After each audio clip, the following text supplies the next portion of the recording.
خبربین کے تمام دیکھنے والوں کو السلام علیکم ورحمۃ اللہ وبرکاتہ۔ آج ہم مسجد نبوی میں واقع ریاض الجنہ میں نماز اور نوافل کی ادائیگی کے لیے سال میں صرف ایک مرتبہ کی اجازت اور پرمٹ کے اجرا سے متعلق سعودی حکومت کی نئی پالیسی کے حوالے سے ایک اہم خبر کے ساتھ حاضر ہیں۔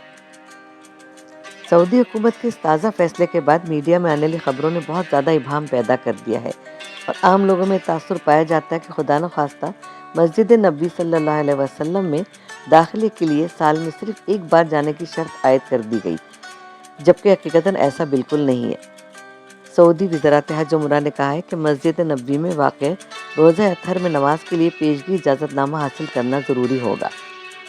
سبق ویب سائٹ کے مطابق وزارت نے کہا ہے کہ روزہ اطہر میں نماز کی ادائیگی کے لیے نسک اور نوکلنا سے اجازت نامہ حاصل کرنا ہوگا۔ وزارت نے واضح کیا ہے کہ ایک اجازت نامہ جاری کرنے کے بعد دوسرے اجازت نامے کے حصول کی شرط 365 دن ہے۔